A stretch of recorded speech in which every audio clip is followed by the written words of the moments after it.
as a social media influencer in HR and leadership space. The key focus areas of his professional career are product development leadership, corporate quality, program management, software test management, writing and social media. Thank you so much, GJMT, and hello everybody. Good afternoon. It's not an ideal time to talk about leadership for 30 minutes because it's 1 o'clock. It's almost like lunchtime, and so I'll try to be as short as possible. But I consider this as a huge privilege to be standing in front of you today and with my such eminent panelists talking about leadership. First, a disclaimer. Okay, I'm not a leadership expert, but I'm privileged that I get to practice leadership in organization, in large teams, in large settings. But I'm a student of leadership. So I'll talk to you about leadership from a student's viewpoint. And I'm going to talk about leadership in the future. I'm also very grateful to Mr. Vijay for outlining VUCA because that's my topic. I'm going to talk about leadership in the VUCA world. How do we lead ourselves and our organizations better in future? So in the next 25 or so minutes, I'm going to distill some of the key lessons that I've learned and some of the key observations that I have made on the leadership in the future. Because what we've done in the past has brought us here, and what we will do now and ahead is going to take us in the future. So with that, I'll start. By the way, the presentation that you see is all hand created. So it's I've drawn the lessons in form of a sketch note. And you can see more sketch notes at my blog at qspire.com. You can follow me on Twitter at tnvora. With that. I think I was discussing with Simranpreet just before this session about what I understand about leadership, and I think that leadership is the definition of leadership can be glorified into vision and mission and values and so many other jargons. But I think the simplest definition of leadership, according to me, is to be able to spot a problem and do something about it. I think that's a very simple definition of leadership. That if you see a problem, if you see that you have capabilities, skills and attitude and desire to really solve that problem and you do something about it, that's the point when you start becoming a leader. And which is also one of the reasons why I so appreciate Viral Claps and the social initiative that's done. It's totally amazing. Alright, so as Mr. Vijay said, we live in a VUCA world. Some of the trends that define VUCA, right? I always share the example of Kodak. How many of you heard of this engineer named Steve Sasson? How many of you? Right, Steve Sasson in 1975 was an engineer at Kodak, and he invented the world's first digital camera. So he was super excited about his invention. He goes to the Kodak's executive management and says, here's my newest invention. Kodak those days was into photographic chemicals and films. They saw this as a disruptive innovation. They saw that this will basically, kill their chemicals business. And so they say, Steve, this is a cute invention, but don't tell anybody about it. Kodak survived for many more years, and somewhere in the somewhere in the 2000 and early 2000, Kodak realized that they had missed the bus. Sony and Canon and all the other companies started leading the digital photography marketplace. They tried catching up, but unfortunately it was too late. And what happened is in early 2012, they filed for bankruptcy. Another example that I quote is that of Nokia. I worked in a Finnish company and I've seen Nokia headquarters from very close. I've worked with the very senior guys, ex-Nokia guys in my career. Yeah. So, Nokia, when Nokia was acquired by Microsoft and they announced it, Nokia CEO said something very interesting. He said, we did everything right, and I don't know why we got disrupted. In fact, the thing that they thought they were doing right was actually not right, because there were global competitive forces at work which they could not force you.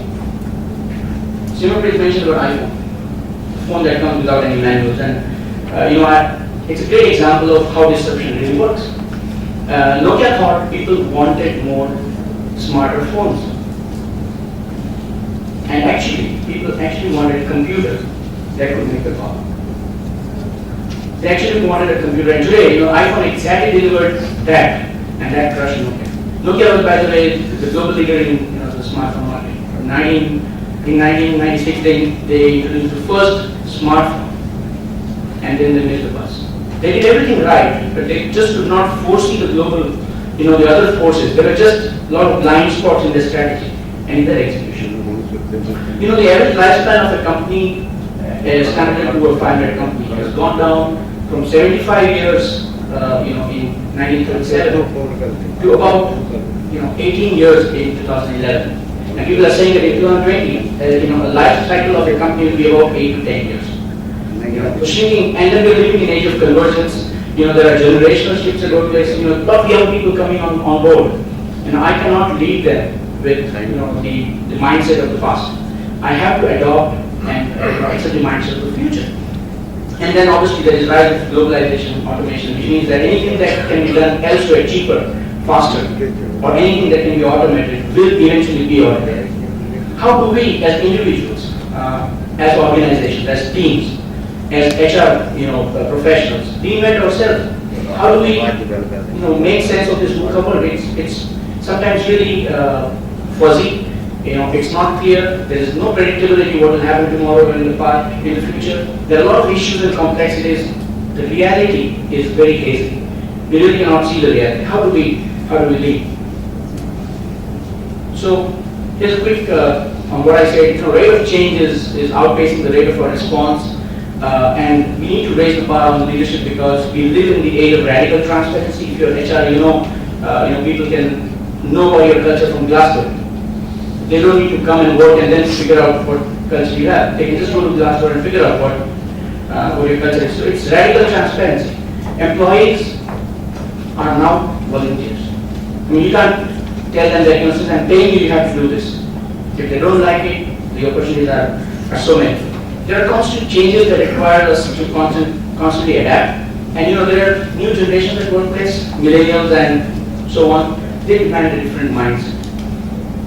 So the situation we have is that we either adapt or we bench. And